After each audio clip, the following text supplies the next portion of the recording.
What's up guys, I'm Coach Holly. And I'm Coach Morgan. And we're challenging you to train with us for 14 days to become run fit.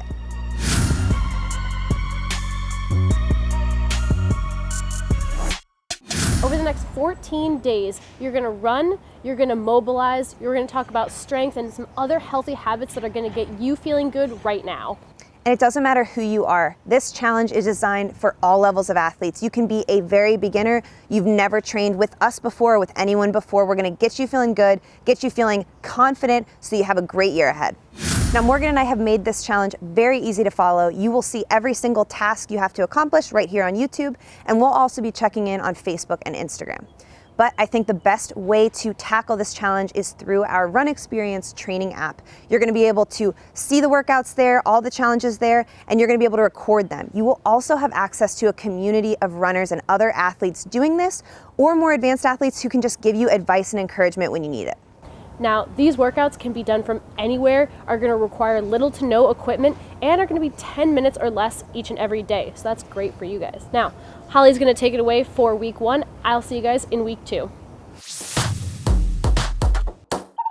Let's kick things off with a baseline test. You are gonna simply try to cover as much ground as possible in 10 minutes.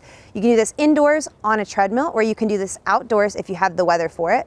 You're gonna try to go as far as you can in the 10 minutes, using either walking, running, jogging, whatever you can do. My best recommendation for this is setting a strategy from the beginning. If you are brand new to this running fitness thing, I recommend knowing what you're gonna do beforehand. So try 30 seconds of walking alternated with 30 seconds of something faster. That can be a jog, it can be a run, or it can just be a simple power walk, something faster than that baseline walking. You're gonna alternate this, try to cover as far as you can, and you're gonna write that number down, that distance, so that when we test this again in 2 weeks, you can see how much you've grown.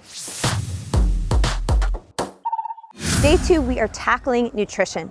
Now, one of the best ways to start eating healthier is planning and preparing your food. Prioritizing that nutrition is gonna keep you on track with your training. So I'm challenging you today to prepare at least one of your main meals at home. If that's a little too intimidating, you don't have the time for this right now, try at least preparing a healthy snack for your day at home. You don't want to be left having not eaten by the end of the day, or being left to resort to foods you didn't want to eat in the first place. So prioritize your food today. This could be as simple as making an extra helping of dinner tonight to have leftovers tomorrow, or snagging a healthy salad or sandwich at the store. Either way, this should not take you longer than 10 minutes.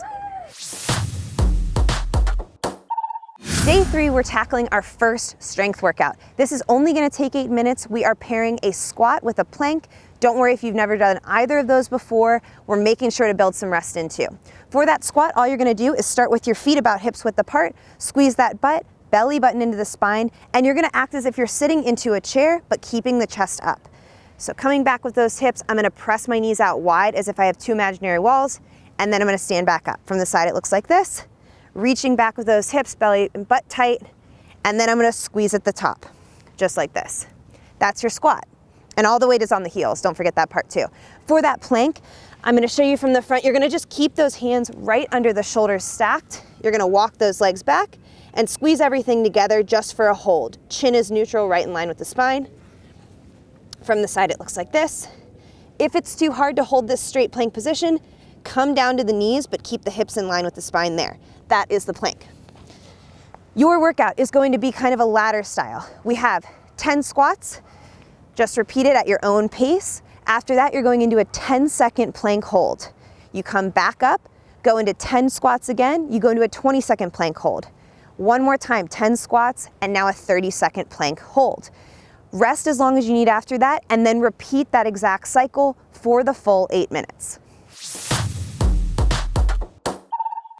Day 4, we've got our mobility routine. Now this is gonna be follow along. I'm gonna show you 1 round of this, but you're gonna repeat twice more if you're following me on YouTube, and in the app, of course, you'll do those 3 full rounds. Now, this is gonna open up your hips, your calves, get your core a little loosened up, your shoulders, and you're just gonna feel a lot more primed and ready to tackle the rest of this challenge. You will also feel some relief off of those first couple days of work, especially that strength that you did yesterday. So let's jump into that first round. You're gonna come down to the ground here. I have some nice soft turf under me. but if you need a mat, grab that please. And you're just gonna start with your knees under your hips here. All you're gonna do is put your hands down and kick one leg out here. Let's start with the left, finding that lunge position here. You're gonna put that hand on the foot for support. You're just gonna first breathe a couple inhales and exhales, trying to drop this back hip a little bit lower to the ground, all while keeping that stomach pulled into the spine so you have some support through there. After a few seconds here, we're gonna just reach those hips up to the sky, get a little stretch through the hamstring. Doesn't have to be a straight leg here, just something so that you're feeling this stretch out, and drop that head. Breathe here. You can get a little movement, it doesn't have to be totally static. You're gonna now bring this back hip down, and you're gonna gently rest that knee on the ground and reach up. We're just gonna look at the sky here for a little bit. You're gonna push those hips forward, squeezing the glutes, and one big inhale. Coming back down to the ground. You're now gonna grab this knee and just twist back. Just relaxing that back leg here. Just sitting into that hip, you'll feel a nice stretch through that whole side and the core. Big breath.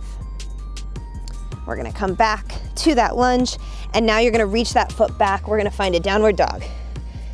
Quickly, just 10 little pedals here with the feet, stretching those calves out, drop the hips, getting through those shoulders.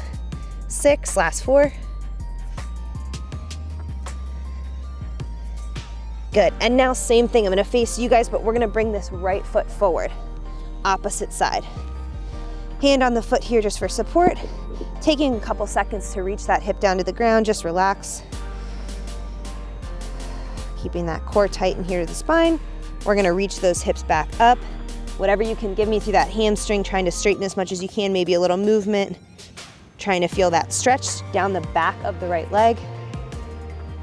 Coming down now. Knee drops gently into the ground, and you're just gonna reach up.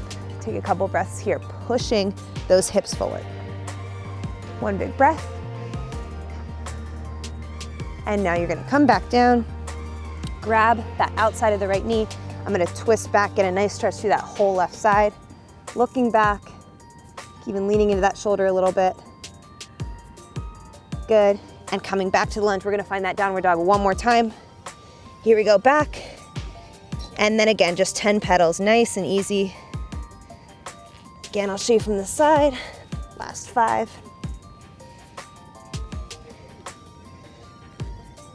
And that's it. Day 5, you're going to reflect on the last few days of training. You're also gonna write down a few notes about how you felt before you started.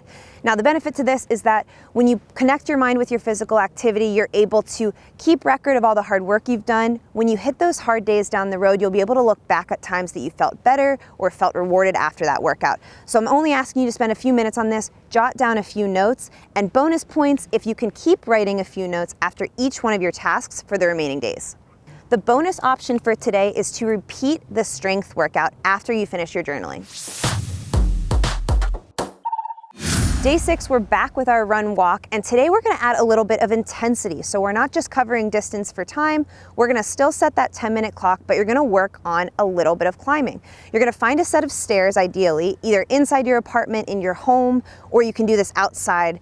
Pick your poison here, but maybe somewhere around 20 to 30 steps. Of course, you can also do this on a hill, on a Stairmaster, whatever it is. You are gonna try to climb those as many times as possible in 10 minutes. Your rest and recovery will be coming down the stairs, catching your breath on that, and then as soon as you feel ready again, or maybe just before that, you go right back up. Track how many times you got up them. Day 7, this is the first half of your challenge, is ending right here. You are going to hydrate today. We're gonna tackle this challenge in this way. 4 to 6 glasses of water before 2 p.m. and 4 to 6 glasses of water after 2 p.m. For bonus points, you can add a little pinch of salt or a little squeeze of lemon juice. That kind of makes things a little bit more exciting, and that extra salt can help replace some of the electrolytes you lost when you sweat this week. Now, hydration is super important, as we know, but as you start to train and build on that training, it becomes even more vital to make sure your body is functioning properly and you're feeling good enough to stay motivated through this. Bonus today is you can repeat the mobility routine we did a couple days ago. Let's take advantage of it being the new year. Your motivation is high. This whole challenge, consider it the framework of your training, but there is no downside to adding 10 minutes of movement or more every single day. So tackle those challenges, but get outside or get on that treadmill for 10 minutes or more of walking, jogging, whatever it is. You will feel better and these things will pay off faster. If you're looking for more New Year's resolutions or ways to get this year going and feeling good about that training, I made a video right over here on 4 great New Year's resolution ideas, so check that out. We'll catch you in week 2 of this challenge. Daily task. Start over. I want to say tackle so bad. I'm like, you can click right here. Is it over here? Why?